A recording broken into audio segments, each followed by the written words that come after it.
feel like I'm in college. I know, that's how I felt too. I was like, I'm writing an essay right now. I don't like essays. And my problem is I love research and I fucking hate writing, which is the natural conclusion to research. I just want to yap about it and think about it, but the second I have to put pen to paper, I hate myself. Okay, but you are good at writing. I do it by choice. I was gonna say, but I don't. What are you talking? You like fucking are a reviewer. Oh, but it's not the same as like academic writing, which I know that this isn't, but it kind of feels like it.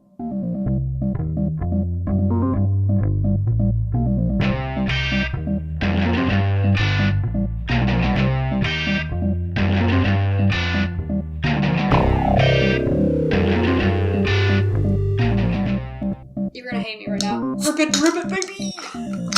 Sorry, bro. I was waiting for ASMR More for the freaks! Yeah. Thank you, Paige Wesley. That's my Relaxo hot water. Excellent. No affiliation, no sponsorship. Alright. Welcome to Scary Accurate. I'm Kimberly. I am Cas. And this is a horror movie review podcast because we're sick of other people getting it wrong. And this time we watched The Blair Witch Project. Let's talk about it. Me flipping through my fucking 3 textbooks on Blair Witch Project in front of me. That makes you already a better person than I am. Okay. Yeah, you put in real work for this. Okay, this is excellent. You say that, but the struggle I have to keep things straight. Yeah, you do. Oh, come on. Come on. Just low-hanging fruit. Low-hanging fruit. Yes, but the struggle I have to, like, keep things in line and actually... I mean, you see me. I got 4 loose pieces of paper. Or I got half a notebook of loose pieces of paper, unnumbered. You translated the language? Or is this just another language in your notebook? Oh, no, that's my personal shorthand code. Jesus Christ. I've been using that since I was in high school. That's and then impressive. On the other Why side, didn't you learn just actual shorthand? I did. Is this actual shorthand? That's the Greg shorthand. Or not fucking Greg. Is it the Greg shorthand? Yeah, I did. I learned the brief... like the stenographer's brief shorthand also. That's incredibly impressive. But the one I have is, I mean, I made it, and so I remember it, and I know it. So I can actually, like, fluidly write with mine. That's impressive. It's not useful. It's like writing backwards. It's not useful at all. So you used all of those writing skills. Yes. To write about The Blair Witch, 1999. What an excellent piece of cinema history. Yes. Where to begin? Where to begin? Well, first of all... Well, just general thoughts. I love the movie. I get in fights about the movie now, but I also... What kind of fights? What are you fighting about? The fact that it is boring. I know it's boring, and everybody knows it's boring, but it's very good also at the same time. I don't know if I felt... So this was my first time actually watching it, and I was very familiar with the story and the beats. Like, I knew Blair Witch, I just hadn't sat down to watch the movie. And watching it, the only things that made it duller was the fact that I knew what was going to happen. That's and I true. feel like it would be a 5 out of 5, excellent movie, and it would scare the shit out of me if I didn't already know the story. Which, you are a found footage person, and so that has a lot to do with it. Or, you know what I mean? Yeah, not a found footage person, but it freaks you out. I've done better with it lately. Yeah. I've been giving myself a lot of found footage exposure therapy lately. Yes. Because I can't miss a whole subsection of the genre. I think it's a milestone in psychological horror, and obviously crafting the genre of found footage horror. I think it's truly a shift in filmmaking history. The way that people thought that it was real and the way that it affected the real lives of the cast of the movie. I mean, even for someone who's not a horror fan, oftentimes they know about the lore of the Blair Witch Project. And I mean the lore as in, like, what went down in real life around the making of this movie. I mean, it's a little bit War of the Worlds kind of. Yes. It's taken on that same sort of thing, though, where you do talk to people and they're like, no, obviously, I knew it was fake. And you're like, well, probably, but... You're like, but that wouldn't be the cultural conversation if everyone felt that way. Yeah, and even if you didn't think it was, like, real, it's still weird enough that it's a conversation. And it did really ruin the lives of the cast for, like, a period of time. Yeah, and really made about fucking 6 people extremely rich and nobody else. And part of why I think it's so real is we also watched The Curse of the Blair Witch, right? That's what it was called? Yes. The partner piece documentary that was released at the same time as the Blair Witch Project to kind of hype people up. And it's this documentary that's discussing the disturbing... It's this documentary that's discussing the disappearances of the 3 filmmakers from the Blair Witch Project. Yes. Also, I just see the shadow of glitter. But so the directors, Eduardo Sanchez and Daniel Myrick, had decided that already when they first started the project that there was going to be an element of, it is a mockumentary, technically, of a fake documentary piece. Right.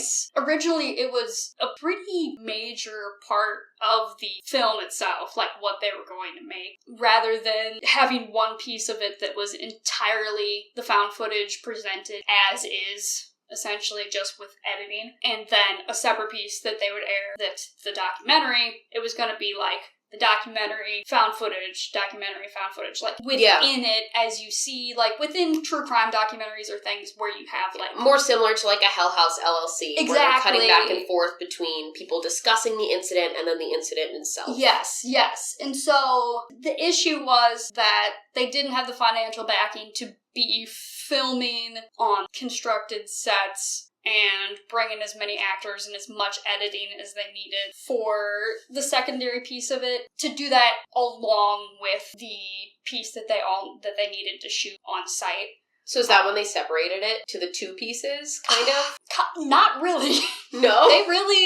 It wasn't until they brought in a bunch of other editors that whoever they could get, essentially, for extremely cheap or free. And people who had been working on this project also started to kind of see the value in having them fully separated as they were actually going through and making the edits. Like, it was just too difficult to find a cohesive story, I think, is what it seems like to me. Well, and I think that when you watch the 2 of them, they stand so much better as 2 separate pieces now with what we're left with. Because you have the actual movie where you feel like there has to be a supernatural element. There has to be the Blair Witch's involvement for some of these things to happen. And then you have the documentary that is much more realistically what law enforcement would say looking at it, saying, well, there's some unexplained pieces of this, but overall, somebody had to have killed these kids. Something else happened that we don't have the evidence for at this time, but there's something else going on here. And because of that, I think it makes it way more believable if you were to see the documentary on TV, because they wouldn't be defending the existence of this supernatural entity. They'd be on board with what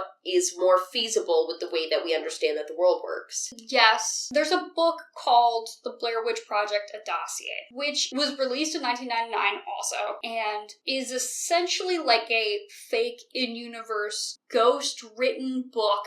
But it's written by someone in-universe involved with the case. Involved in the investigation of the case, in the attempt to find who probably committed the crime of them being murdered. They have an actual suspect in mind of somebody who, like, is involved with, I think, organized crime, and there's That's fascinating. And so there's that, there's information about communications with the sheriff, the search party effort, specifically to look for Josh and Mike and Heather. And it's really interesting. And they bring up, like, physical evidence. They have all of the, like, newspaper articles that occurred at the time.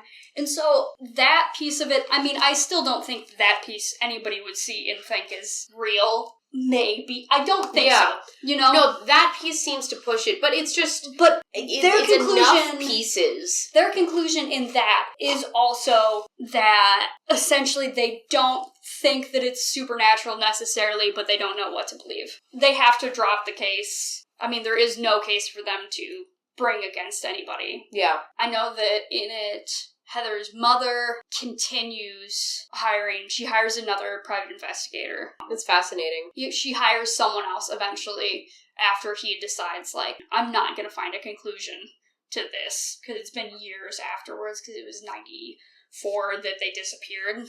So, there is a lot of in-universe lore, if you want in-universe lore, and whether or not the film the Blair Witch Project, the found footage. The movie that we were able to sit down and watch. Yes, whether or not that, portrays... I don't think it necessitates any of that, but it does make sense as a cash cow for them to continue to want to chase these things that support the reality of the universe that they're building. It was already there, though. The cult of Blair Witch... the idea of the Blair Witch, the murder of the children, everything that happened, that was part of very initial stages of planning. Which is, that's what they built off of, because they didn't build off of, a lot of character or plot or... What do you mean? We have the real people. Or filming direction or... Yeah, man. Not that I obviously... We'll get into it. All right, are we ready to go through it? Yes, I think so. First, let's kick it off with, I have our roll call. Okay, lovely. For Blair Witch, The Blair Witch Project, the 1999 original The Blair Witch Project. It was written and directed by Daniel Myrick and Eduardo Sanchez, and the cast they all use their real names, famously. Yes. So... it's Heather Donahue, Michael Williams, and Joshua Leonard. None of them have done that much outside of this, frankly. Yeah. Because it tanked the livelihoods of the actors and maybe the directors and writers. Maybe they didn't direct or write very much for this. Mostly maybe came from real life circumstances. What we want to say is maybe this is Heather's movie. Maybe Heather Donahue wrote this movie. Maybe Heather Donahue actually directed it. This is my new narrative. The Heather Donahue Project. All right, let's dive in the start of the movie. Yes, so we start out on a black screen. We got words. It's kind of another famous little chyron that comes up. It says, in October of 1994, 3 student filmmakers disappeared into the woods near Burkittsville, Maryland, while shooting a documentary. A year later, their footage was found. Which is very ominous and very spooky. Yes, and it wasn't such a cliche at the time that they did it. It's a cliche because they did it. It's a cliche now, yes. Exactly, and the idea of them, that ties in where it's found, ties into the fake documentary also. But, so we open on Heather. She's a film student, and she's the director of the documentary. And she has found a project partner in Josh, who is someone she goes to school with. And, their backstory says that they had done projects before together in film school. That's part of her character motivation she was given. But so, he is going to be the cameraman on this shoot, and his friend, Mike, is going to do audio for it. Heather doesn't really know Mike. She's trusting Josh's instincts. When we see Josh come up, he's already late when he pulls up to Heather's house to pick her up. And so the idea of Josh being a little bit flaky is presented immediately. Well, and Mike clearly also isn't so thrilled to be a part of it. And he does have the exact energy that I think every actual sound guy on every student film I've ever been on has had. Which is usually I feel like I get a good guy energy from Mike. Oh, yeah, He doesn't want to fucking be there. He's not a bad guy. He just wants no part in it. He wishes if only he had followed that gut instinct. I know a guy who acts just like Mike, and I feel like he's 2 or 3 PBRs from being the greatest time, but but instead he's just a little tightly wound. He's a little, but so I really do like Mike. So they go pick up Mike. They're doing camera checks throughout. Heather wants to make sure everything is ready to go in place. This is all shot from this point on a mix of their 35mm camera, which does not have audio. That's why they need a sound guy. And their camcorder, which still operates on tapes, but has sound built in. And so Heather is almost always the one holding the camcorder. And then throughout, usually it's almost always Josh with the large film camera that shoots in black and white.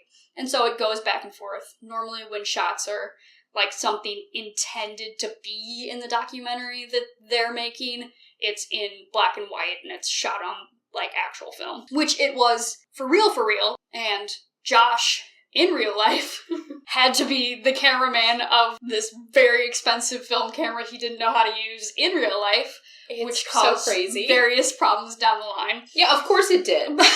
But so they make their drive to Burkittsville, Maryland, and they take a pretty, mundane route through. They take a side trip to the grocery store. They had a trip there, and then they made a stop at a 7-Eleven that they wouldn't let them film at. And so they couldn't do that. But the trip in the grocery store was genuinely, the crew gave them a budget. I don't remember how much it was. Gave them a budget of how much money they could spend to get necessities. To buy, insoles for their shoes, some of them did, and, power bars and marshmallows and whatever. They were actually shopping for themselves for this camping trip that they were... That doesn't make me anxious at all. I know. And one of the big things, in the very beginning, you see Heather, she lays out what she has for, supplies. She shows a little bit of it. She shows her book and, how to survive in the woods. She's got her woods, journal, and then she has a book about the occurrence at Coffin Rock, which becomes important later. But they also, in real life, Heather Donahue had to bring, all their camping equipment. She bought a big fucking knife, also, and brought it with, and did tell everybody, I got this big knife, and I don't know if it was kind of a passive, going into the woods with the dudes, I got this big knife. I don't know if that was ever an energy. I would feel that energy of just being very fucking nervous. That's not an energy that's on screen. No, that's ever. For sure. And from everything that I, interpreted from what she brought to the character, Heather is very forward, very matter-of-fact, very, Yeah. I don't think that that's something I think the that energy, she's nervous about necessarily. Yeah. I think the energy is much more I got this big fucking knife, so if there's a bear in the woods, he's gonna have a problem with me. If we're gonna have to chop Help some wood. The bear! Chop some wood or whatever. Yeah, but they had to bring, all of that stuff with them. She had sewing kits, she had, first aid supplies, they brought all of that with them. It was not something that was necessarily provided by the production crew.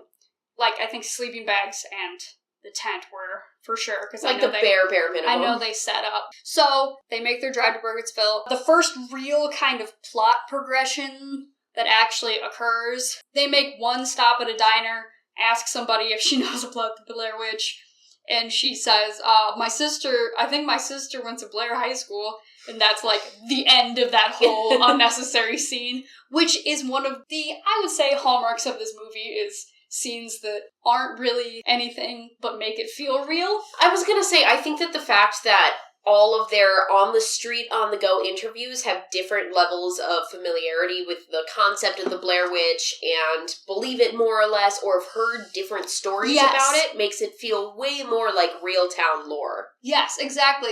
For someone to be no, never heard of it.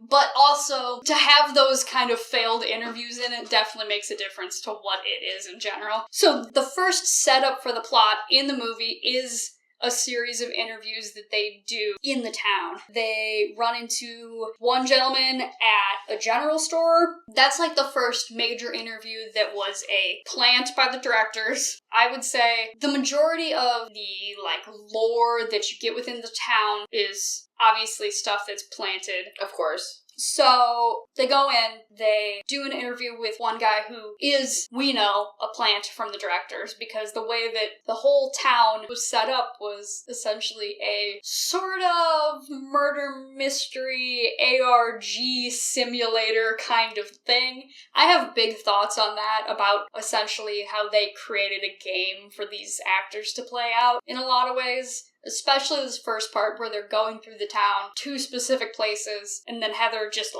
asks whoever. They're game masters more than they're writer-directors. Yeah, Heather just, But so when they find somebody who is specifically very knowledgeable, it's obvious that it's someone that the directors put there.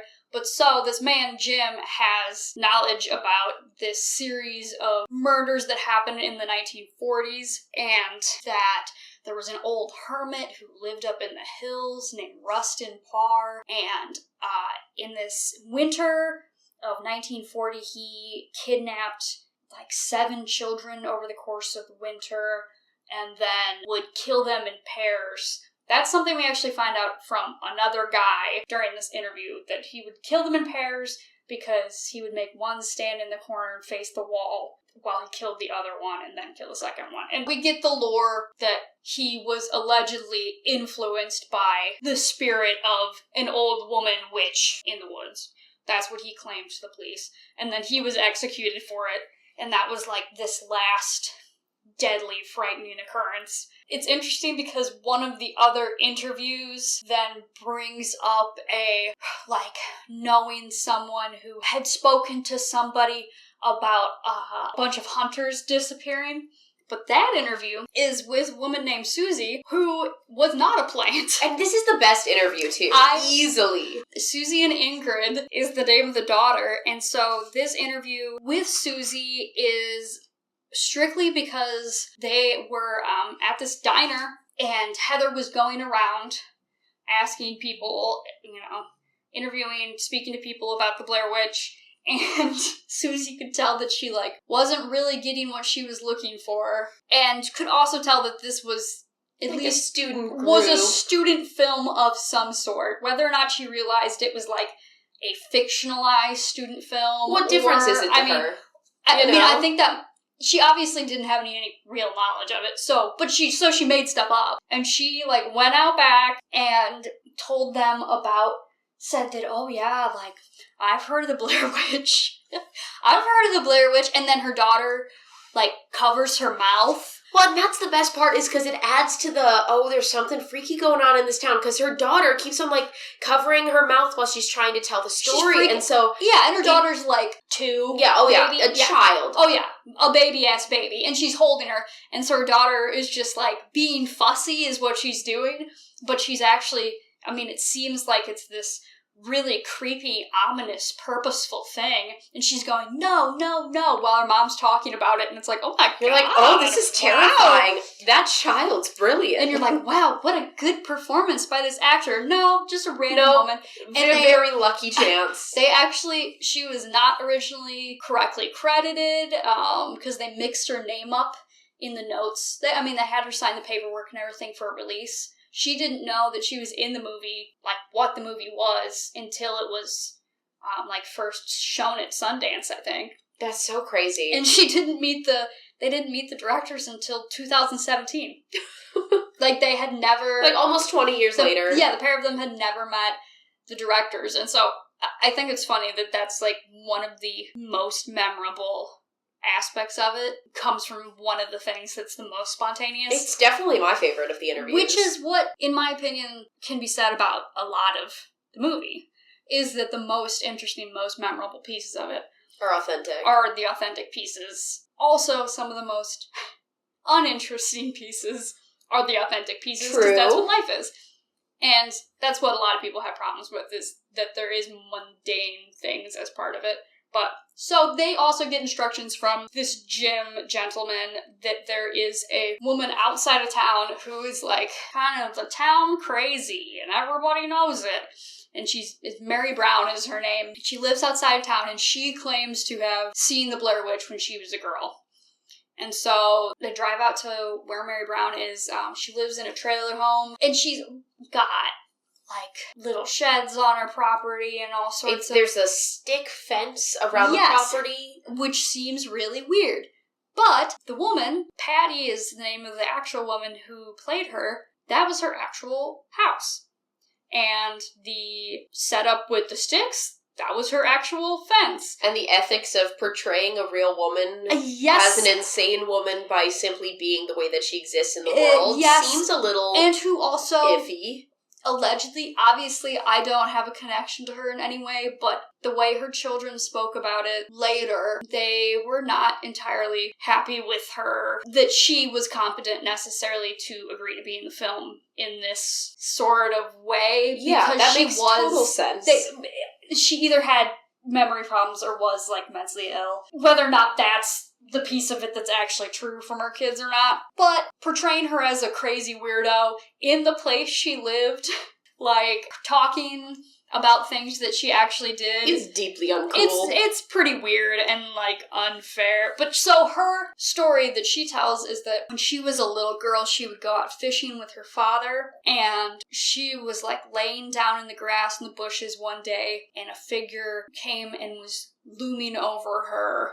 And it was the figure of a woman with just an unusual face. It's interesting because she never, and I don't know what instructions she was given, obviously, but she never describes the witch's face. Which I love. I mean, I think it helps play into the importance of not seeing the witch and how this is gone down as a famous film that does not show the monster at any point. Yeah. And is so much better for it. Oh my god, yeah. Well, the new one does. And yeah, like, well, and it ruins the vibe. I know, which is so We're funny. not talking about the new one. That's part of the argument I had the other day.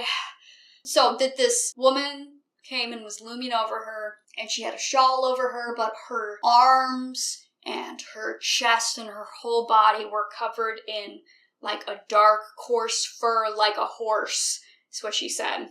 And that really was pretty much, she didn't do anything, she didn't say anything, she didn't take the girl, there's nothing more to the story. And so, as interesting as that is, the film crew, as they roll away, we hear them in the car, kind of basically debating, like, how credible that information really is. Yes. Like, what to even take from that, because almost like a real-life conversation about the credibility of this real-life woman. Yes, which is, she did say stuff about, like, working with the Department of Agriculture and being a ballerina. And her kids say that everything she talked about, like, was genuinely true about her. Excellent. Which is great. I love that. Also, Heather Donahue went into her house and, like, looked through her stuff. Yeah, and, there's like, a lot of snooping around in that section. Which is very interesting. But also, I mean, Heather got instructions to play this out like Heather the character. Yeah, I do not. That's part of why. I don't think she probably had any idea. Yeah, that's part of why I hold the conversation about this movie in kind of a precarious place, because on the one hand, it is impossible to discuss the making of the Blair Witch Project without discussing a lot of the really failed ethics around the creation of the piece.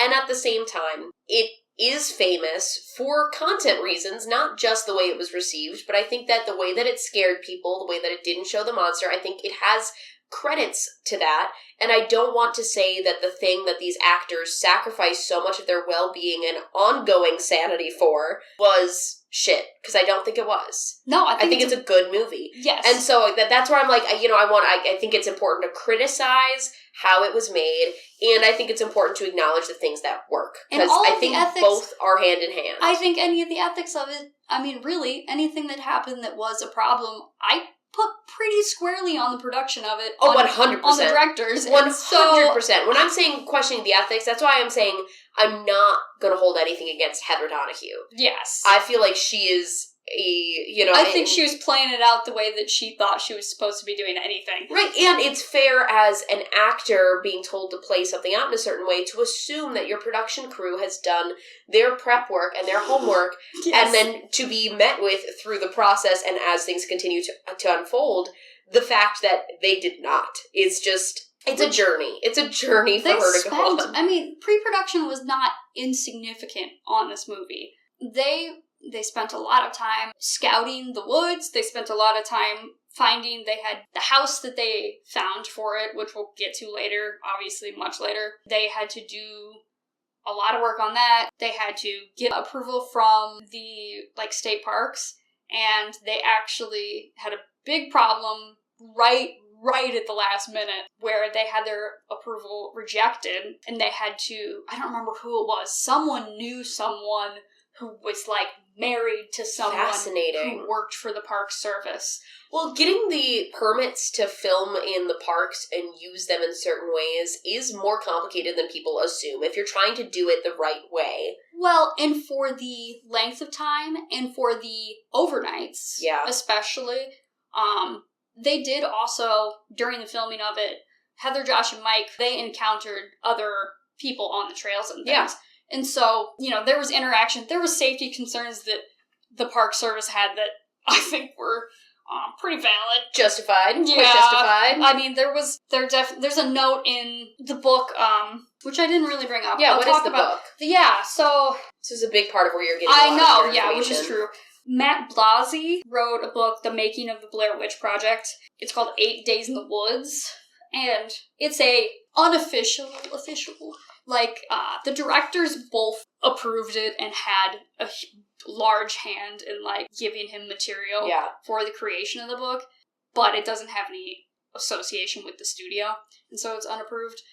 But it has all of the background information on everybody in the production crew, where everything came from, the pre-production, and then especially has a lot about the 8 days in the woods spent filming the actual bulk of the project in the woods. And so those pieces of it contains, all of the character, drops. They would do dead drops in the woods. I'll talk about when I get to it. Let's move on. Let's get there. Exactly. Okay. Yeah, so they leave the woman's house, and they're discussing the credibility of her statements. Yes. Oh, shit, I never went back to the thing about the cemetery. Sure, okay, when's the cemetery happen? Cemetery's way before. Cemetery's before all the cemetery that they go to is the very, very opening of Heather's quote-unquote documentary. They visit a cemetery outside Burkittsville that has where the 7 children were buried. And it essentially just tells the story of how they disappeared. Is this the one where Heather puts on this voice and does her thing, and then says, was that a little bit too this, that, or the other? Yes. Okay, I love the spoof of this in the Leslie Vernon. What is Behind the Mask, The Rise of Leslie Vernon. Yes. So it made me, watching this scene after being a longtime fan of Leslie Vernon, made me appreciate it a lot more. I'm sure there's a lot of nods that, I saw Leslie Vernon way after I had seen this, but I also, don't... It is ripe with referential I know, and it's I don't know how close of attention I paid during Leslie Vernon, probably. We'll probably do for a rewatch. We'll cover it at some point. I love it. Listen to me, I know. But so that whole scene, that happens before all the interviews. That's their slate clack beginning the movie piece. But they then are set on their absolute first day after a night of fairly hard drinking that we see, and Heather making sure all the equipment's in order and everything. They have their little bonding night, and then the next morning they get up and they set out into the woods for the first day. They start hiking out, and they are searching, first of all, for the site of, another facet of the Blair Witch legend, which is Coffin Rock. And they just so happen to run into 2 fishermen, which is... This is the most contrived of the interviews. I do think so. I can't stand this interview. It is the most... I think it is the most obviously acted, but I like the dynamic of the guys well enough. And I think that I don't know, maybe it's just me. I think they're cute, but it's... I don't know, I'm just look at these guys. I didn't feel any type of way about it. No, they're old. It's the old timer. Yeah, and it's his son-in-law. That's the lore of it. This is his son-in-law. Oh, yes, that's very important information. Oh, I know. I'm sure you read their character briefs to figure that out. So you have the 2 fishermen. One of them, skeptical, isn't going to talk about it. He doesn't think the Blair Witch is real. And then the other one gives he just recounts that in the late 1800s, there was a girl who disappeared named Robin Weaver, who then essentially, wandered back to her grandmother's house 3 days later after not having been seen, doesn't know where she went, and she was babbling when she came back. And that's all the information they give. We eventually get the additional information from Heather that the occurrence at Coffin Rock is that a group of men who were searching for Robin Weaver were found... That was my zipper, I promise I didn't fart. It sounded like a zipper, but I like that you thought it might have been a fart. I think it kind of sounded like it. But the men who were looking for Robin Weaver were found disemboweled, and then their hands and their feet were tied to each other to make a weird structure, and they had pagan symbols carved onto their faces. Oh, it's all the pagan symbols. And they they describe it as in the Curse of the Blair Witch, they talk so much. Everyone talks about the pagan Everybody's symbols. pagans! I know.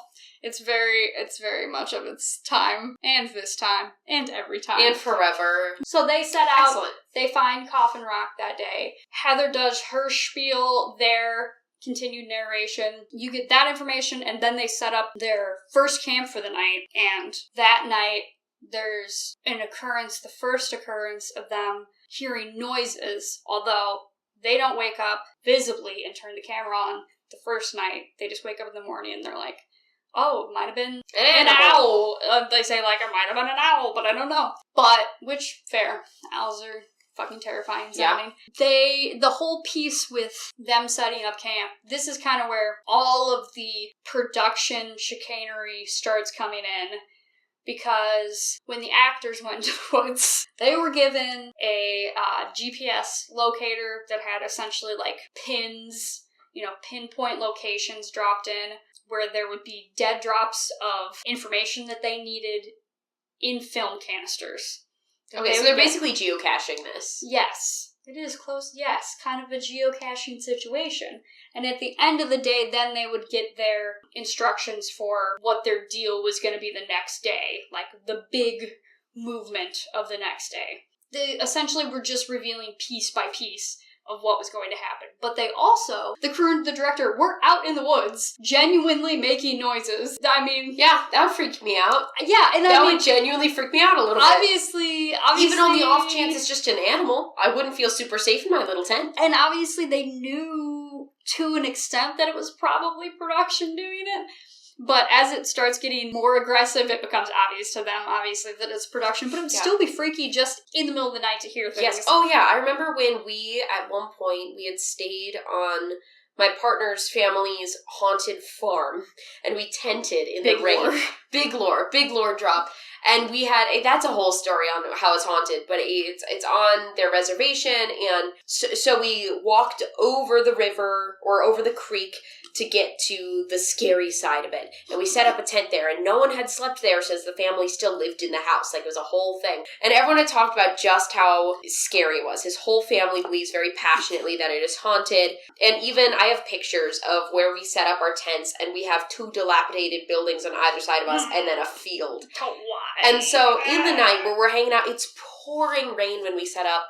And so we set up like an easy up situation, and we're in there, and his sister is saging, and we're all like feeling some type of way about it, and we hear something out there, and they all immediately are like, it's haunted, big time haunted. We're all scared. They're all looking. I'm also freaked out because I'm like, it could be a mountain lion, or it could be an animal, and it's just us in these tents, and I'm not afraid that it's haunted. I'm just afraid that I can't face off with a mountain lion tonight. It might not be a ghost, but what if it's a bear? This case of White Claw is all I brought with me. I brought extra socks and White Claw in hopes that I'd get through. I mean, that's all you can... God. Yes, but any noise in the woods is a bad noise. Yes, any noise in the woods is a bad noise, whether it's supernatural or if it's just a critter. Or bobcat, worst case situation. Screaming bobcat, that's no already, thanks. I'm dead, no thank you. Way. But so, they hear those noises the first night. Then, the second day, when they get up, they immediately pretty much start arguing over whether or not Heather knows where they're going. Because... part of the problem is, and this is where a lot of the, we gotta get into it. A lot of the contention over whether or not Heather's a bitch comes from, I think, because Heather did decide that they weren't gonna stay on the trail, and the place that they needed to go, I don't think was on the trail, technically. So, they went off trail and ended up somewhere, camped there, and so now they're not technically on the map in a place they can point out so that they can go to the next place. Yeah. And so... what do you think about it? I think that Heather knew it doesn't matter. I mean, it wouldn't have mattered if she didn't know, because they were going to get lost no matter what. I think Heather, in the circumstance not being supernatural, wouldn't have got them lost. Yeah. I think Heather had the skills, the readiness. I do. I think... so, and watching the whole movie, I knew going into it that people didn't always like Heather. I knew that it's pretty popular that people don't like Heather. I, unfortunately, was watching her going, that's me for real. I know, I immediately that's me for real. When we sat down to watch it together, I was like, you're like, I think Heather is right. And I was like, you are Heather. I mean, I'm and I don't mean me on my best day, but you're also not seeing Heather on her best day. And I think that the way that she responds, and especially, you know, I think part of it is in a dynamic where she's got these two guys with her who she's not super close with, and she's the one who's in charge. And so there's this kind of, as a woman director, there's this overcompensation in times of stress that's very easy to fall into, that I know all too well myself as well, where she can't let on for a second that she doesn't know what's going on, because there's this fear that hangs over her over the course of the whole movie that they're going to turn on her at any minute, that they don't trust her, they don't like her, they're going to turn on her, and it's too late. It's too late. She has them here anyway, so as the appointed leader, holding on to their trust as best as she can and keeping up appearances, there's value to that. And I'm not saying that she makes all right choices, but I'm saying that I don't think she's a bitch. I think she's me. And if she is a bitch, so am I. It's just me and Heather out in the world being this. You know what, Cass? You know what? No, I'm kidding. I absolutely do agree with you. I do not think that Heather is... I think that Heather's reaction to the circumstances is, for the most part, very rational, especially given what happens in a little while. Yeah. I mean, and that's...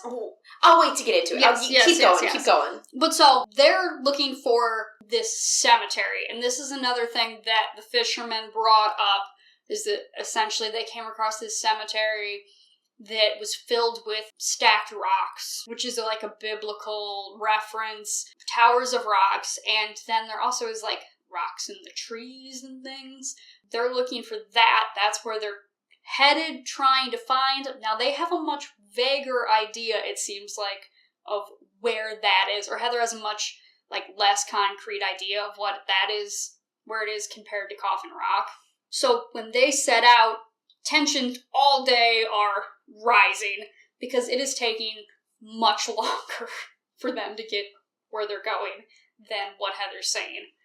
She's saying, you know, we'll be there in an hour and a half. Like, we really are not that far away. She's making up times to try to buy time to get there. Because it truly is, I think, even at this point, being influenced supernaturally. I don't think that there's any evidence in the movie that would support this not being supernatural. I think that it's also possible that the map that they had in the first place wasn't much of anything. They go in a circle. They go south. It comes up because it's not just the map, it's the compass too. It's not, is part of it. And like, if it wasn't the compass also, I would agree. But, like, unless there is an electromagnetic disturbance that fucks up the compass. I think no matter what, they're screwed from the second that they step foot into the woods. Yeah, I think that... And stepping in on the specific journey to seek out the Blair Witch. Yes. Which, there's vibes to that. Good job, they found it. Got them. Good job. But so, they keep hiking, and eventually, near dusk even, they find the cemetery. The scene of it is, like, surreal. Heather's very interested in it. Everybody else is a little more, like, blasé about it. Josh accidentally kicks over a pile of rocks, and Heather feels like that is a curse upon them. That's the line. Bad energy to do. She stacks him back up and is like, sorry guys. Yeah. Which is very relatable. That's so Heather is a much more spiritualist person, and that's part of something that is very much within, like, the backstory given for Heather that we never see in any way, is that Heather is already a believer in the supernatural to a possibly, like... to a fault, perhaps. Yes, to a way that she wants to believe this. She is not doing this as a investigation in a scientific way. She is going to find proof. Yeah, she's trying to prove her own theory. Yeah. She's not investigating unbiased. Yeah, this is not she's looking for evidence to prove her theory, not just objective evidence of whatever's there. I mean... Now, I do think that there's enough that presents itself soon enough that it makes sense to follow the thread. I don't know if that backstory... I don't know. Really? Where? I mean, once they're in the woods and things start actually happening, yes. I mean, even just as they're finding these milestones that are related to the Blair Witch story to continue to want to investigate. Nothing is happening that couldn't... People do weird shit in the woods. I went out and I built a giant weird sculpture in the woods out of big sticks and rocks because of this movie. And I built it. I went and I hiked out in the woods in dress shoes one day because I was having a moment. You know what? I like that this is how your moment presents itself. It did. I was having a moment, and I went out there and I built a big, weird structure. What a good moment. And I'm telling you, people stack rocks and stuff. I mean, you know? Man, I guess for me, when I'm watching it, I never felt like she struck me as a spiritual person or as a, hardcore believer. What that scene where she knocks, or where he knocks over the rocks and she puts him back, makes me think of when for a while, I had a side gig where I had to close and open this really, really old, like hundreds of years old church that's near us. And whenever I'd be closing it down and walking through these, like, mudded rooms downstairs and shutting down all the lights, I'd just talk to the building. And I'd be like, I don't know if you're here, but I'm not here to cause any problems. I'm just here to turn off the lights and I'm going to leave you alone. And I do that the whole way through because I don't know if there's something down there, but just in case. Yeah. Just in case, I'm going to be friendly and make sure it knows my intentions are neutral. Yeah. Neutral intentions. To me, her restacking the rocks is... That's all I thought it was. That's knock on wood level of superstition. Exactly. Like, so her having that whole backstory, that's something in the book, in the one day. But perhaps it informs why she makes the choices she makes. It was part of her character brief. Sure. But whether or not that really matters in any context. But so they make their way there, and by the time they are done with that, they camp for the second night. They wake up that second night, and Heather turns on her camcorder and they have the sound from that. And noises are much more noticeable, like, you can hear it, but it's mostly like rustling and it's woods noises. Scary, but explainable. But reasonable if you had big cats in your woods. But so they hear enough that they being Josh and Heather, leave the tent and are recording into the darkness essentially. And they try to get Mike out of the tent to do sound and to have the light on the 35mm.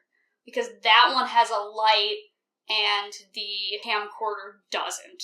But they have to have sound to go with it if they do it. And it's enough justification to explain why they needed both cameras to be rolling. There's so a lot of film has stuff enough footage that if I mess up like film stuff in this, like, I'm sorry, I paid $25,000 to go to theater school instead. Like, I don't know enough about filmmaking. Sometimes in this for me to be like, why did they need the deck? What's that? And also it's old time. Yeah. Old time being 1990s, so it's a little bit different. But so Mike is not into it. They all go back to sleep, wake up, day 3, raining. Everybody is pissed off the whole day. And the craziest thing about the third day in the film is that the third day in real life was actually lost to production. The rain was actually so bad that it was completely ruined. That's unfortunate. And unfortunately, the thing is, they had a situation where they had established essentially like a freeze, a hold, like they do in theater, a safe word, if you will, bulldozer, which they would call in if there was an absolute entire stop production emergency. And on that third day... They were flooded out, weren't they? Yes. So on the third day, they arrived to their camp, and it had flooded completely, where the crew had set up their camp and their sleeping bags and everything. And also, the motto of the production was, we care that you're safe, but we don't care that you're comfortable or whatever. Mm-hmm. You know what I mean? Like, your safety is important, your comfort is not, is what it was called, what they said or whatever, which is like, But so... Easy for you to say that it's just discomfort, not a safety issue. From your comfortable, warm, cozy place further away from me. Which is so funny, because they were, like, going out to eat dinner every night and everything, and these guys are literally starving in the woods. Because they decreased the amount of food they were getting each day. Oh my god. Yes. So these are, like, active torture methods. Well, it is a simulated survival scenario. And so, like, it's so interesting the way they did it. So, they called for a bulldozer to halt production and for them to come get them. Was that their safe word? Yes, bulldozer was the That's thing. Stupid as hell. And taco was the word that they used to break character. Taco was like, if you needed... I have to say something that's completely unrelated to what we're doing. Yeah, or if you needed, if you were saying, I'm feeling faint or something. Yeah. Or if you needed to communicate something that was actually, happening that was dangerous and not just that you were seeing the Blair Witch. If you think you heard a gunshot, but it wasn't the Blair Witch, say Taco. I don't know, is the Blair Witch strapped? I don't know, maybe. Is she? God damn it, Kimberly. You know these witches. You know these witches out here, all these fucking lesbian witches? Bush-ass witches making our daughters gay? What are we doing here? Burn them. Burn them? Man, we're getting off. Oh my god. But so, they had a horrible day, and then they got to their camp, had to call Bulldozer. The crew was out of communication, and Josh, Heather, and Mike then had to hike to the road, which they did have a escape route to the road programmed into GPS, but they had to hike up the road and had to find somebody's house and ring on the doorbell.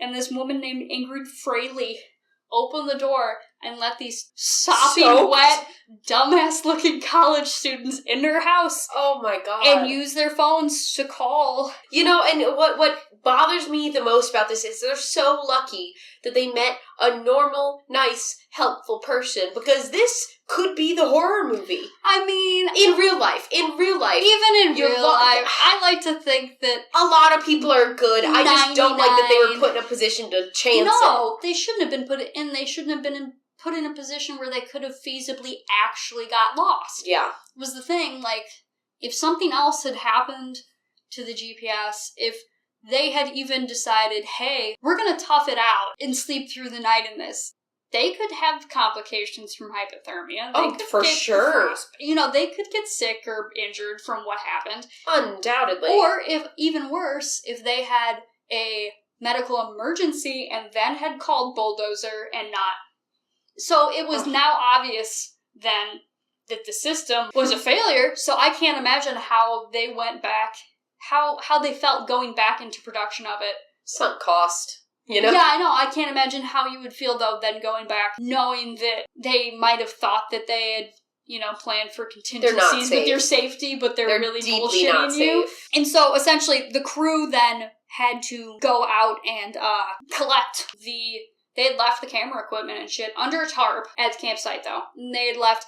I have a note in here because one of the fucking producers he was astounded that they just left thousands of dollars in equipment out in the rain. I'm astounded that you left millions of dollars of life insurance policies out to die in the woods, He couldn't blame them, but hoped nothing was ruined, because then the film was truly over. And I said, yeah, because fuck not actually having a safety plan. I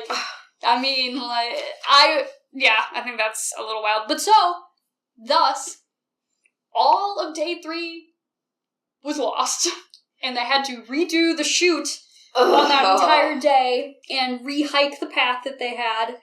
It's interesting because they actually kind of regrouped, and, obviously we don't have that footage, so we don't know what that initial improv was, because every line in the entire movie is improvised. It was not written. And so we don't know what the dynamic was that was being built, but apparently the dynamic between Heather and Josh, the characters, was getting too hostile. And it was not working out the way they wanted it to, so they needed to find a way to adjust things. And so their lull in production, when they had to do that stopover for rain, gave them a chance to actually sit down and discuss it rather than dead drop it. So it really wasn't, a straight through production. They got one night of not being in the woods. Oh, wow. They're so spoiled. Wow. Did you have information on, what was said to her about changing that dynamic? Yeah, it was, you're alienating your crew, they're sacrificing their weekend, and you barely know Mike. And that's what Sanchez said. So, to Heather, the character. To Heather, the actress, about how she should play Heather, the character. Yes. And also... there was something else in there kind of about how, I don't know where I read this, but about Heather Donahue talking about how she was kind of playing that from a place of real frustration, not with the guys necessarily, but with the situation. the situation and a lack of trust and bond with the people who you're stuck in the situation with. That's kind of my thing. I mean, and people are going to go on to make increasingly poor decisions over the course of this movie, but I know that so many people watch it and they're angry at them. Like, I went to a panel with the cast for the 25th anniversary at Horror Hound, and people were still asking Mike, you know, why, and we'll get there later, but they were still asking him, like, why'd you throw away the map? And he's like, I don't know, guys, because I did. Because it was a character. Because it happened. It was in a movie, but people are actively angry at these people. Is and so I find good. every choice made makes sense to me. It's not that they're making good choices. It's not that I'm like, hey, that was the smart thing to do here, but I'm like, given the circumstances and how you're emotionally feeling in this devastating situation, I don't think anyone is behaving weirdly, you know? They're not making horrible choices. Yes, I can't dislike any of the characters for their choices because I understand every one of them, even though they're all stuck in this and not necessarily doing the best things to get out of it. But frankly, there's nothing they could do to get out of it anyway. But so, reshoot of day 4, they end up redoing it, and the whole objective of the day already was to get back to the car. They're attempting to get back. Heather eventually is saying, I mean, she's like maintaining the entire time that she absolutely does know where they are, which is not good. And essentially, Heather is lost. Everybody's lost. They think Heather is the problem. By all accounts, there is no reason they shouldn't have made it to the car by the point that they do. And as they reach dark, Heather eventually has to suggest that they camp again. And they are fucking really angry. Mm-hmm. And partially, that's another moment where I absolutely get where it's coming from. I understand. Josh borrowed the camera.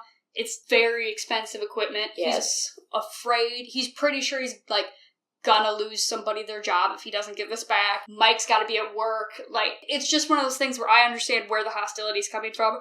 Especially if you think that you are just on a stupid student film shoot. Yes. Which is the impression that they're all under. At this time, it's not so bad that they think that they are... They don't realize that they're fully in a supernatural situation yet.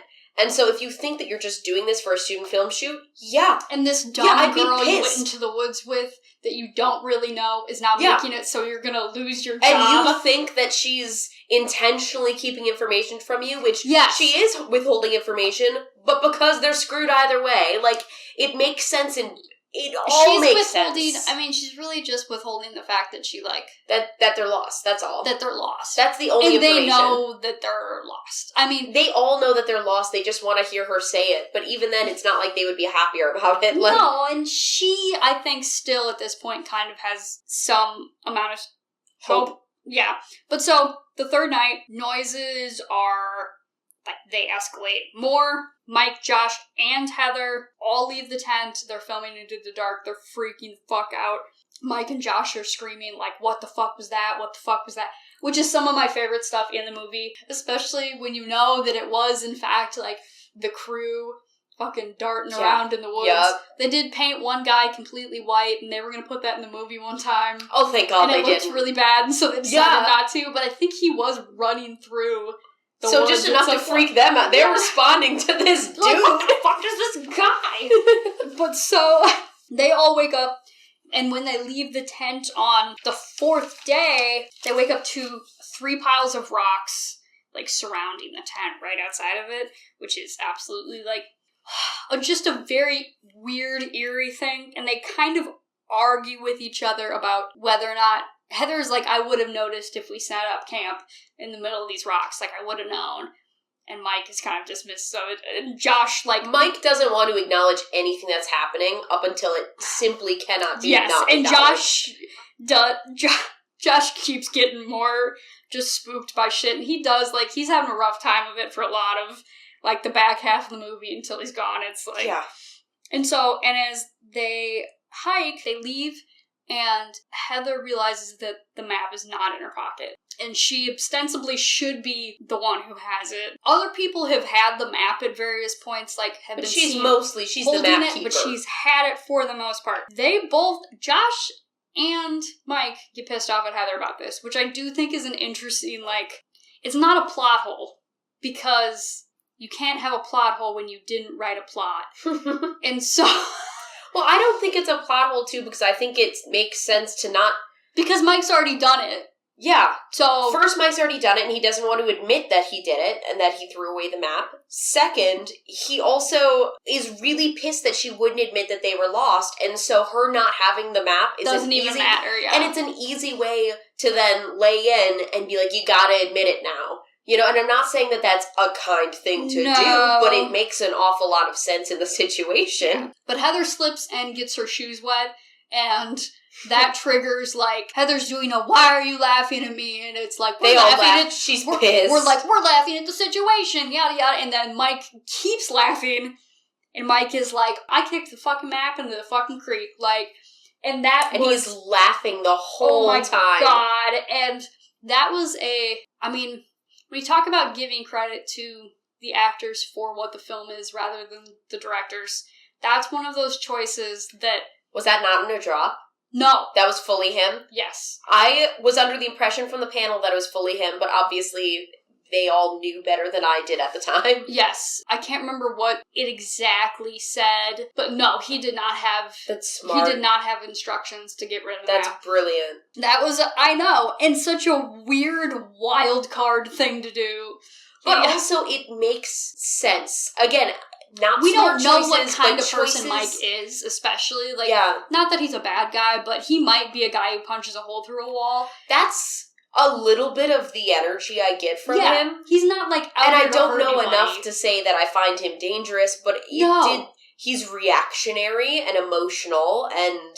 He is. I can picture, like, there's guys who I'm not even remotely a little bit afraid of, but who I do know would put their fist through drywall. Yes. Like a certain someone playing video games in the next room, perhaps. He wouldn't put his fist through drywall, but he might drop a useless map into a creek, you know? Yes. I can see the frustration escalating. I can picture, like, my brothers... They were big fists through drywall. Hell, I broke my knuckles on a wall. That was a brick wall. I punched a brick wall. Well, yeah, I hope you didn't break your knuckles on drywall. Well, you could, but... If you hit a stud. Yeah, or sheetrock behind. All mine's plaster in my apartment. There's all plaster. Way. I know. Goddamn plaster. It's so hard Milwaukee to... Homes. I know. I drill into it and the whole thing just You can hear it crumble. It crackles apart and I'm like, well, I guess I'm not getting that security deposit back. So when Mike admits that he threw the map in the water, that's the first time anybody gets, like, physically violent, and Josh starts trying to kick his ass. I mean, they fight physically, like... I think it makes sense. Oh my god, absolutely. And Heather... Like, what have we got to lose at this point? Heather is screaming at him. The feelings in that are so impressive and raw. Like, I really like that moment from Mike a lot. I liked every choice in that. That scene is palpable. Josh almost immediately turns on Heather again. I mean, they turn against Heather again over the compass then. So they continue hiking, and Heather's plan, now that there is no map, is that they will go south and they will stay going south. Heather's been using a compass to navigate. They've been going south the whole time. But they have circled back around. Somehow. They realize... They've circled back around and are essentially going to have to stay in the same place they had camped before. In between this, they also find the iconic field of the Stickmen. It's essentially just like a little doll made out of sticks tied together with twine. Yep. It's now the absolutely iconic, like, symbol of Blair the Witch movie symbol. And the franchise, and it's a bajillion-dollar trademark. And also, they got angry at the guy who made it because he spent too much money on twine. And it was so funny. We got his fancy craft twine instead of, like, the Home Depot twine. It's so funny to think about. And they all had to go out there. And I think they nicknamed the big one. There's a giant one also named Chewbacca. I believe they named it Chewbacca. That's so funny. And so they had the giant stick guy. They all get pretty shook about the sticks, but, like, they... take a bunch of footage wandering around, looking at the stickmen. The guys get increasingly more upset about the fact that Heather's not just, like, walking away and that she's continuing to film. That becomes, throughout the entire time they've been lost in the woods, it's a point of intermittently, tension. they have been very upset with Heather for continuing to film. And I think that's another one of the things that puts people in the anti-Heather camp. But she even says it in the movie that it's making her feel like she's in control of the situation. Yeah. Like that there's any reason at all. And if you're out there, and you're stuck out there anyway, and you're not sure if you're about to die. Yeah. It's the idea of just stomping around angry seems much more devastating to me personally as far as what I could stomach. Again, the choices that they're upset at her for, I'm like, I get it. Like, I get it. It's lending a purpose to these final events of her life. Yes. And I think documenting. She was right. I mean, yeah. If we're to believe what's happening in the Blair Witch Project, Heather was fucking really correct. Uh-huh. Like, not that it made a huge difference, like... the Blair Witch in doesn't the give way, a shit. I was going to say, in the way that it helped anybody or they caught somebody, but, I mean, people did see it if the Blair Witch Project is correct. But so, they go to bed that night, and there is, like, very distinct sounds of children then that night, screaming and laughing and being noisy, and they are stock still awake in the tent. And then the tent starts shaking, like someone is outside shaking the tent, which they were, obviously. 100%. And funny enough, like, that one actually was not a surprise, because during this scene, they get up and run out of the tent. Yeah. And when they did that, it was so much harder to coordinate in the dark safely. So, kudos to them. The crew they'd cleared a path that they had to go through in the dark, and they had to do some choreographing, like what was going to happen in that scene. Yeah, I know. So they did know that they were going to have to run out of the tent on that night, and so they fucking lose it. That's another thing. Heather, this time, is the one who sees something and screams, saying that there's something out there, freaking the fuck out. The three of them are out there all night. Yes. And don't go back to camp until dawn. They sit there in the dark, like they purposefully turn off their lights, and they sit out there in the dark. They go back, and Josh's stuff is, like, fucking wrecked. Scattered. And it's scattered. Wrecked. And he gets all pissed off. He's like, someone spilled water on my stuff, yada. And they're like, it's not water, it's slime, which I think is one of the wildest choices in the movie. I get it. It's very occult, very, like, old-timey spiritualist to feel like ectoplasm is a legitimately spooky thing, but I just can't fucking take it seriously. See, the reason that I'm cool with it in this context is because Josh has been more scared than anyone up until this point, and he keeps on feeling like everything's kind of an affront to him. Like, he feels like everything's after him, and he's like, only my stuff gets wrecked, and it's slimed, and so now he's got slime on him. It just... I don't know. It pushes the level of... I don't have insanity any problem. for me. I don't have any problem with his stuff being destroyed. I think slime is goofy. Ectoplasm is goofy. And maybe that is the media that has occurred since 1999 that makes me feel like the idea of ectoplasm is not threatening in any way. Yeah. But I mean, Ghostbusters was already out. Yeah, I mean... And also be like, oh, your back's covered in sticky ooze. Like, I mean, we can't not... I mean... I didn't go there. I'm not saying I did go there. You just did. I mean, yes. Did I think, oh man, fucking cum is first thing, you know what I mean? Oh no, Josh got jizz back. I know, I mean, that's just gonna be what I'm gonna think. But no, I just do not know. Ectoplasm doesn't frighten me. I think it's an old-timey spooky thing. But that doesn't bother me necessarily.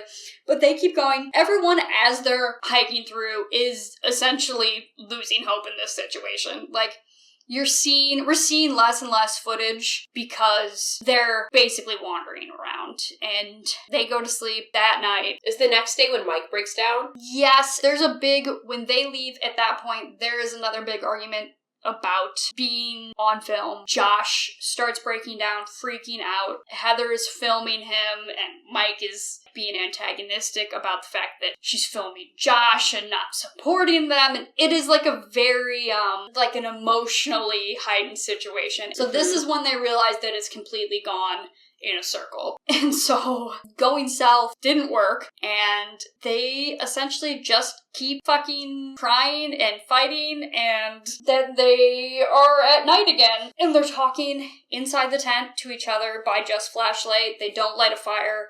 They didn't light a fire the previous night either, trying not to attract stuff. And so they kind of have a bonding moment, but when they fall asleep, they wake up and Josh is not in the tent. They go outside. They can't find him anywhere. It's interesting because originally Mike was going to be the one who left. But interesting. The directors ended up liking the dynamic between Mike and Heather more than they liked the dynamic between Josh and Heather. Like, they for whatever reason, the way that things built. The way the drama was playing out. Yeah, they just felt like, even though technically Josh and Heather should be closer, technically they had been friends longer. Well, and I think it does make sense for Josh to go too, because he, more than anyone, at this point, has just been unraveling. Like, since the beginning, he's unraveling. So for him to be the one to disappear leaves, I think, more questions, as opposed to, even though Mike's kind of started to break down, I feel like if he had disappeared, they would assume... I don't think Mike would have left the tent alone, and I think Josh at different points has left the tent. Yeah. Left the tent earlier. Mike did eventually, but I feel like Josh could be lured out. But anyway, Heather and Mike did not know that Josh was leaving. Like, they snuck Josh out in the middle of the night. Yeah. And so, obviously they, I guess, didn't think that he fucking disappeared into the woods on his own. Oh, you mean like the actors? Yes. Okay. Yes.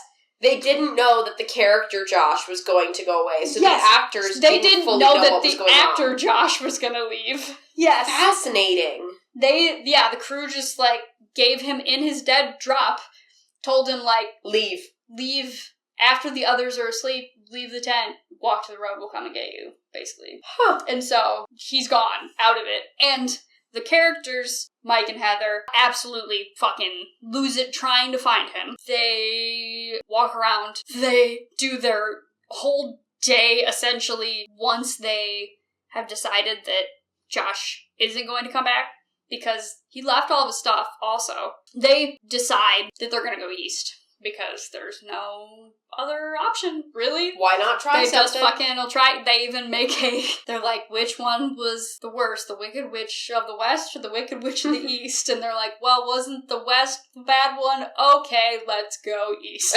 There's absolutely no logic anymore. So they think that they also hear Josh throughout the day, but eventually we cut to the end of the day. They're set up in the tent. Mike and Heather have a whole, what I think is actually just kind of a beautiful little nice exchange. They're talking about food that they're gonna eat, that they wish they could eat. This is another one, though, that in retrospect is kind of fucked up because... They're hungry? Because they're actually starving? They're actually very hungry out in the woods in the cold alone, yes. And also in the darkness then, they hear what they think is Josh. They're hearing, cries of pain, they're hearing moaning, they're hearing screaming coming from Josh, and those were legitimate recordings of the actor Josh, also, that they took, and then crew went out into the woods with boomboxes and played the sounds. That's freaky. Yeah, and played, that's live audio. Oh my god. Of him screaming. And I hate that. Oh, that makes sense. I hate it because I love it. That's very effective. Same thing with all the children and everything. All of the noises were somehow being played. I didn't think that Josh's was. Yes. Because it was the actor. I thought that... Because he left, he recorded it the night that they took him back with them, and then... They played it then they played it the next night. And so... They, run out into the woods, screaming and freaking out. There's a lot of points where Mike, and he reiterates here again, he thinks that this is people from the town. Throughout the whole thing, Mike has reiterated multiple times, essentially, that he doesn't think it's supernatural. No. He talks about deliverance in it at one point. I genuinely, and I don't think that Mike really believes that it's not supernatural. I think that Mike is someone who doesn't want to say it out loud or acknowledge it because it makes the situation worse. So he's just like, nope, it's nothing, let's just keep moving, keep moving. I don't know. I also think that I don't feel that this is the conclusion that's intended, that it could be people, but I do think if it was a cult of people, I think there are feasible ways. Yeah, except for the compass and shit. You're right. Yeah, I mean, there's things that are supernatural. But the pieces of Josh being kidnapped and things, I understand how Mike could, if he sincerely believes that Heather fucked up so bad with the map, and that whatever with the compass and whatever, I understand how he could convince. But they wake up the next day, and Heather comes out and sees that there is a bundle of sticks and twigs that is, like, wrapped in Josh's shirt and, like, covered in blood. Mike sees it too, and they're freaking out, and Heather doesn't open it in front of Mike, though. She goes and opens it and sees that it's actually full of teeth, and there's hair in it. And that is what they actually put in it. It was actual human teeth from some dentist. Ugh. Yeah, I know. And originally, they actually also didn't open it, and they had to, like, call and be like, Heather, you gotta open the thing, open the Heather.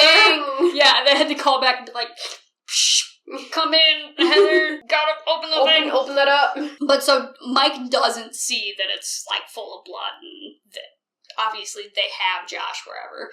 Because Mike he's not doing well either. No. They're all freaking out. No one's doing well at this point. And they continue hiking. They're freaking out, but kind of low-key. This is the despair setting in. We get Mike, one of my favorite Mike moments. He eats a leaf.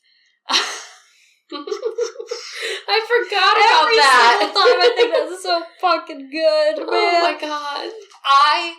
That's because it's a 100,000% Cas moment. Mm-hmm. Like, if yes. I was in you see me in a stressful situation, I am always doing dumb shit like that. I have in completely healthy, non-stressful situations just eaten leaves because I look at it and I wonder what it tastes like. Man, what about that crunch, man? It looks refreshing. And tell me you're not eating a dry leaf. I just think it's so dumb. Like, people are like, this movie doesn't have anything in it, and I'm like, okay, you say that to the leaf. You have some points. But that cut to this final night is where Heather's monologue is, which I think is one of the greatest horror movie monologues of all time. There's a reason why it's the poster. Yes. And her framing of it was not intentional. And it's brilliant. She essentially got instructions that said, you know you're going to die. Like, you've realized that you have failed to take control of this situation and save the people who were with you. And you need to say whatever you need to say to make peace with that. Is like the instructions she got. So her speech that she gives, saying that she wants to apologize to their moms, and that she was stupid, and that that it was selfish that she went out, and that it's all her fault. That it's all her fault. And I don't, and it is it's so sad. It's so sad, because it's just very young, it's very vulnerable, and I think it's the natural conclusion to her character arc, too, because it's the answer to the fact that she has been overcompensating and taking control in trying to manage the situation, and so then to force her to sit down and say out loud that she is responsible for everyone's deaths. I mean, this is where directing actually happened, in my opinion. That drop where I'm like, that prompt is very valuable. Very valuable, and it's, a witness to the character arc that she has drawn and saying, okay, here's where it lands. Yes, you need to know that you're going to die. And you need to know that it's your fault, and you need to verbalize it. Yeah.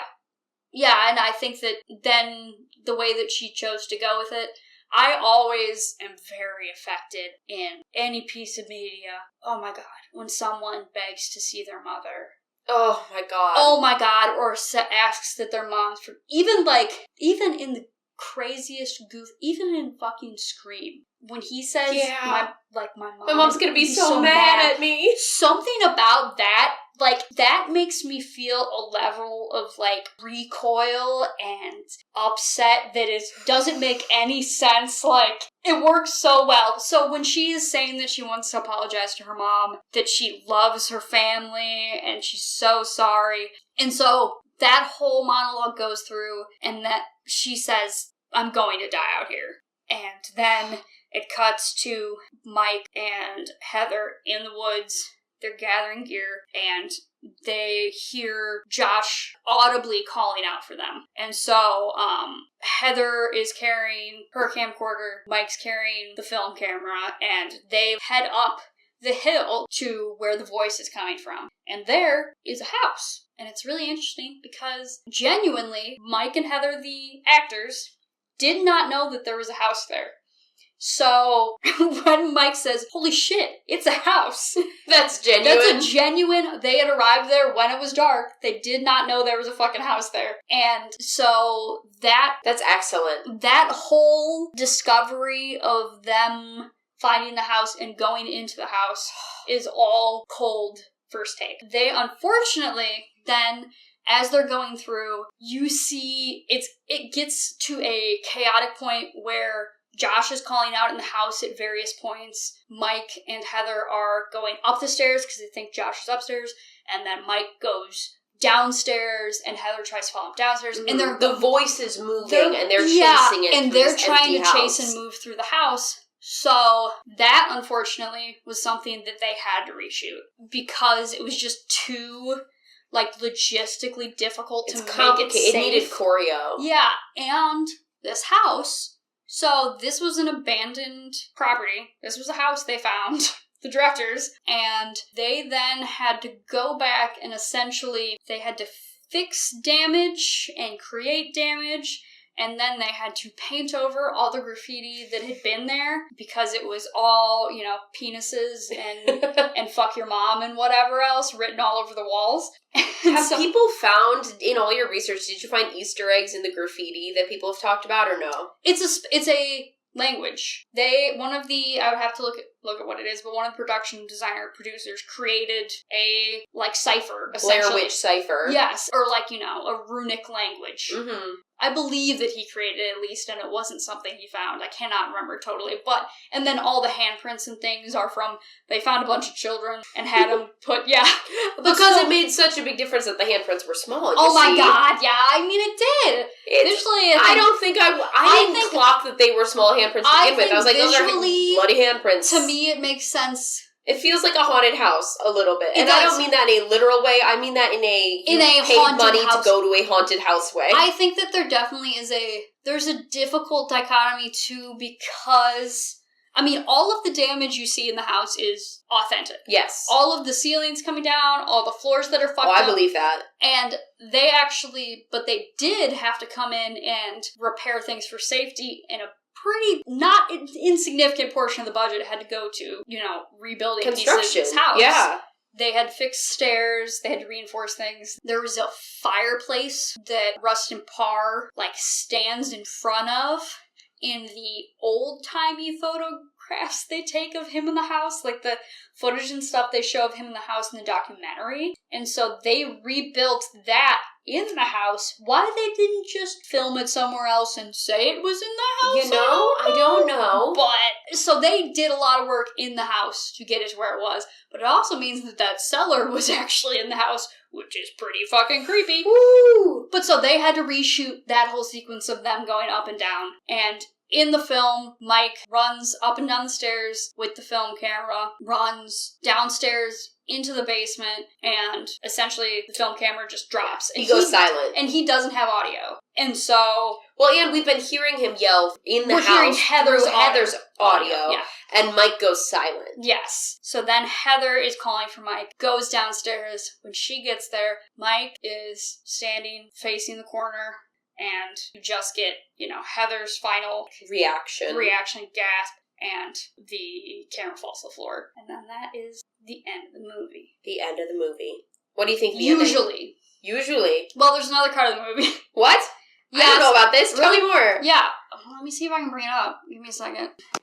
After a brief intermission, we just went and watched all of the alternate endings because I had no idea that there were any. And first of all, we realized that we had the cameras flip-flopped. So... There's audio in places that I don't totally understand where the audio is coming from in it. I think that they perhaps took some liberties to make the filmmaking work best for them, and it doesn't necessarily correlate with the 35mm versus the camcorder versus the boom situation. I don't think it's relevant. Which is, yeah. It's not relevant. Once again, but Mike is the one who has the camcorder when he goes into the basement first. And so, yeah, the alternate endings, there's Mike hanging, there's the Mike standing, looking directly at Heather. All of them have way more sticks than the actual ending.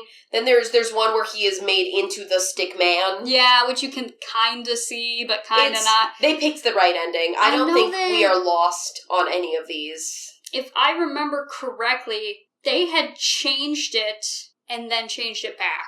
Really? Like, after a small release? Or yes, I believe they showed it, and then there was like a studio note or something, and then they went back to the original ending that they wanted, which was the one that like straight cut, Heather screaming, Mike in the corner, done. It's better. And, well, some of them I do like is the longer walk through the basement. Yeah, I do think like that's the pacing effective, of that. But I think just on that final shot, though, I think something that's important is based on the lore, you have the idea that when one kid is in the corner, the one in the middle of the room is going to be killed.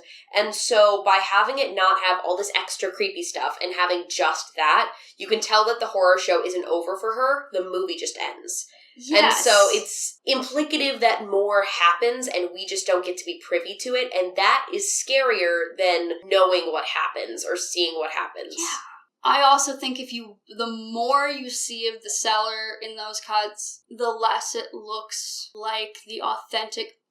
What we see in the final cut to me feels like a root cellar, like built into the foundation of the house, fucking creepy. You know what I mean? Yes. Completely raw. When you see like the footage where they walk through and some of the other ones, it begins to look like you a basement. see more infrastructure of this basement. Yes. And so I'm glad that it's earthier.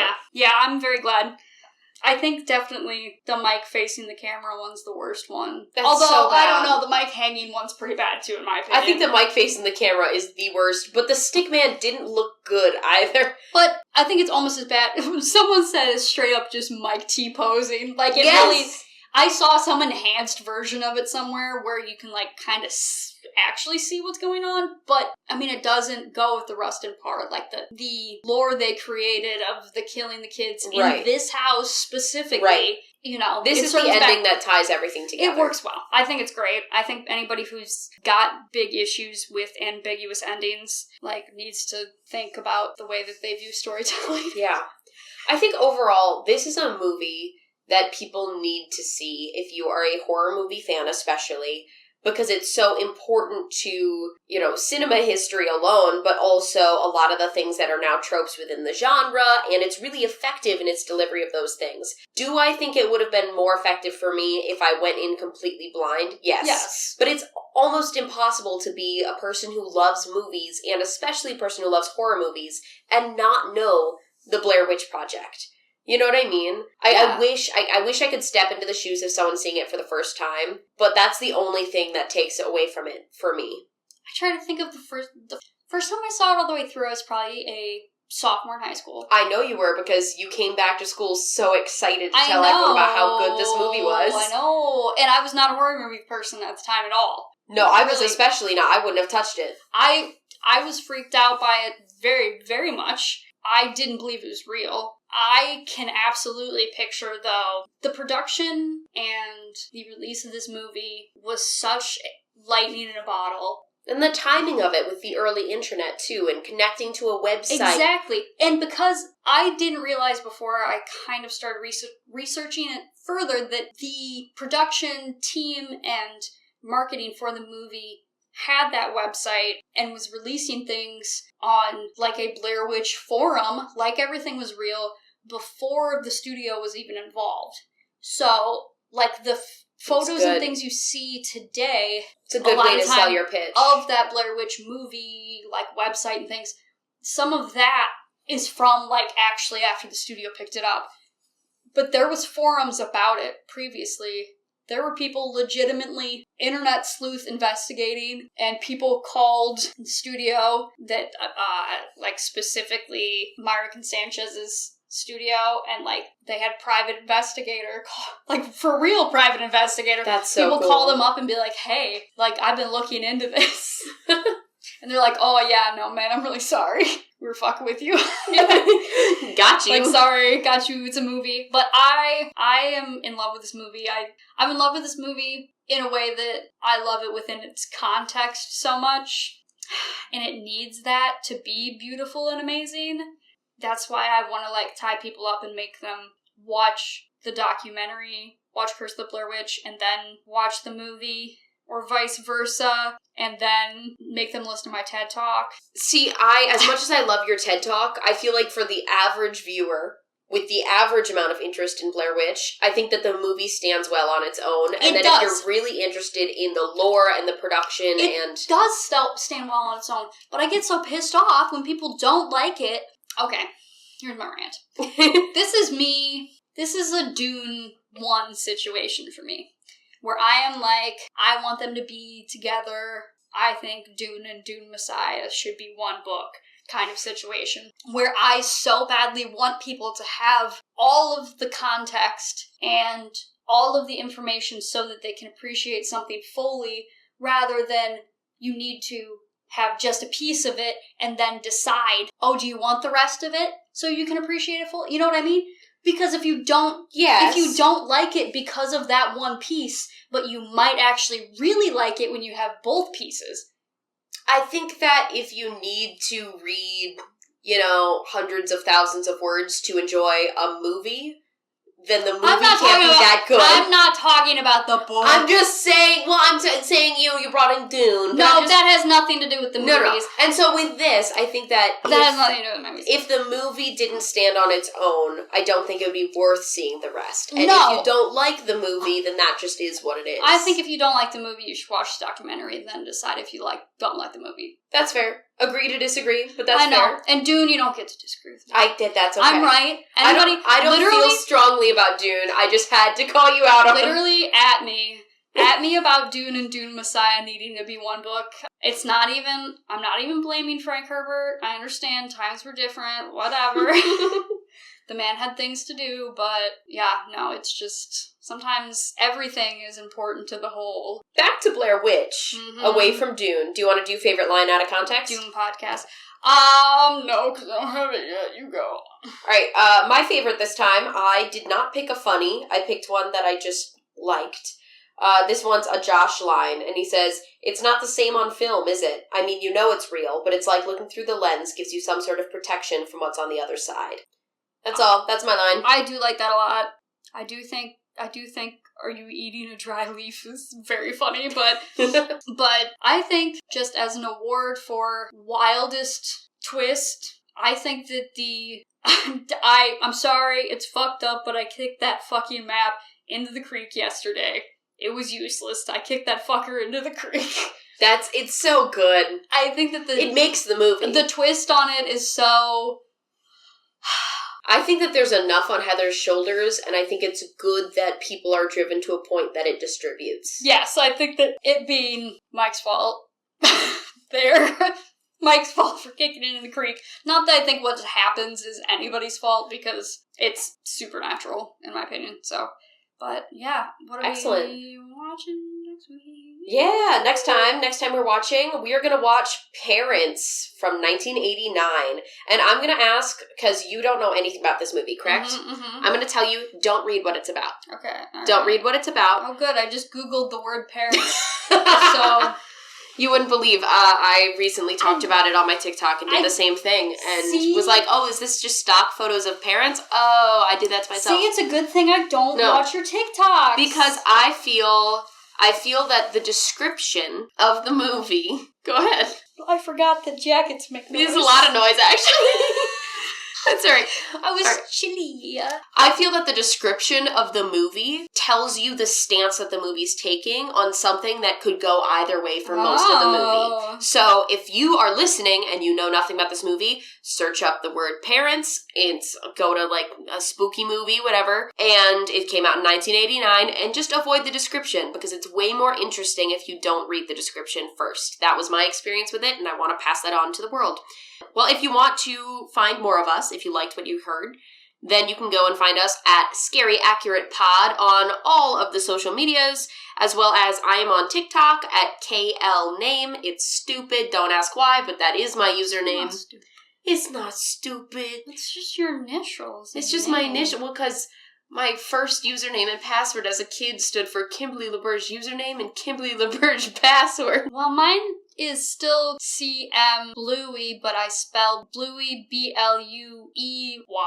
That's how Bluey is spelled, like the dog. I know, but my teachers, I don't know why they thought that wouldn't be the correct way to spell Bluey. I feel like that is the only way to spell Bluey. I was bullied by them. If you dropped the E, it would just say Bloy. Bloy. Anyway, if you want to go find us, those are the social medias. Thank you so much for listening. We had so much fun talking about Blair Witch. Read 3 more Blair Witch books. We've got to go read all the books so we can really appreciate the lore. Listen.